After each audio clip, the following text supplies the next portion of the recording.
We live according to our earnings. నా సంపాదన బట్టి నేను బతుకుతాను. టాలీవుడ్లో తెలుగు చిత్ర పరిశ్రమలో ఈ డ్రగ్స్ బాగా ఇప్పుడు వ్యాపించి కేసులు అవుతున్నాయి కదా సార్. ఏం డ్రగ్స్ ఏముంది, నువ్వు చేసుకునేది దాన్ని. అందుకే మాదక ద్రవ్యాలు అన్నారు. ఆ రోజుల్లో కూడా ఉంది, వ్యభిచారం ఉంది.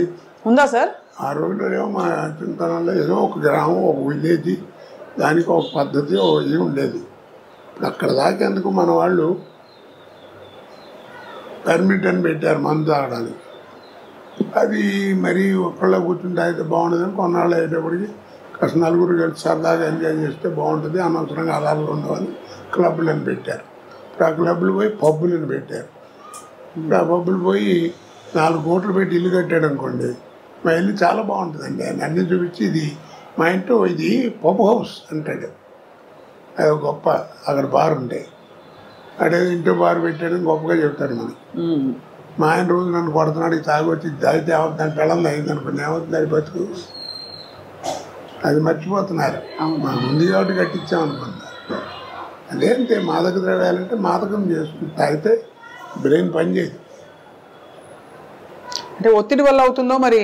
ఈ మధ్య చాలా అంటే చిత్ర పరిశ్రమలో ఎక్కువ అన్ని చోట్ల ఉన్న సమస్య అది. అదేంటంటే కాస్త 10 మంది తెలిసిన వాళ్ళం కాబట్టి బలానా వాడు తాగుతున్నాడు, బలానా వాడు డ్రగ్స్ తీసుకున్నాడంటే పాపులారిటీ ఉంటుంది కాబట్టి మన వాడతారు. అన్ని చోట్ల అన్నీ ఉన్నాయి. అవును సార్. ఎన్టీ రామారావు గారిని మీరు ప్రస్తావించారు కదా. రామారావు గారి కాలంలో ఆయన మనవడైన జూనియర్ ఎన్టీఆర్ ఇప్పుడు దేవర సినిమా కూడా రిలీజ్ కాబోతోంది. సో ఆయన నటన కొంత ఏమున్నా నేను అతను గురించి ఒకటేనండి ఎప్పుడు చెప్పేది ఒకటే. ఇప్పుడున్న యంగ్స్టర్స్లో కొద్దిగా గొప్ప విషయం ఉండి సత్తా ఉన్నవాడు ఎవరన్నా, నటుడు ఎవరన్నా ఉన్నా అంటే వాడే జూనియర్ ఎన్టీఆర్. వాడి తర్వాత ఎవడైనా నా ప్రకారం. పొట్టిగా ఉంటాడన్నారు, వాడి పొట్టితోనే వాడిని కాపాడుతాం చంద్రమోహన్ లాగా.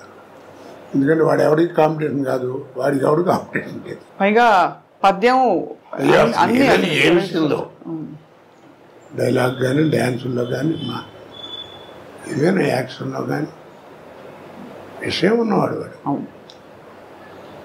ఆయన అందుకే ఆయన పిచ్చోడు ఏం కాదు. రామారావు ఒళ్ళో కూర్చొని బొట్టు పెట్టి రామారావు అని పేరు పెట్టింది. ఆయనే పెట్టారు కదా సార్ పేరు? ఆయనే పెట్టాడు. బాగుంది సార్. ఇవాళ ఒక చిత్ర పరిశ్రమలోని కొన్ని విషయాలు, అలాగే మీ జీవితంలోని బోలెడు విషయాలు, ఇంకా మీరు చెప్పిన ఇతర విషయాలు అయితే కొత్త విషయాలు, జీవితం గురించి, బంధాల గురించి చొచ్చుకుపోయాయి సార్ మనసులోకి. మీ అనుమతితో మీ పుట్టినరోజు సందర్భంగా మా అందరం కలిసి మీతో ఒక కేక్ కట్ చేస్తాం సార్. కేకా? అదేంటి నా పుట్టినరోజు మీరు కట్ చేయడం? అంటే మీరు కట్ చేస్తే మేము మీ అందరూ తినవా? తింటాం కూడా సార్. జన్మదినమిదం ఐ ప్రియ సఖే శంతనూతు తే సర్వదా ముదం ప్రార్థయామహే భవశతాయుషీ ఈశ్వర సదా త్వాం చ రక్షతు పుణ్యకర్మణా కీర్తిమార్జయ జీవనం తవ భవతు సార్థకం. Happy birthday to you, happy birthday to you, happy birthday sir.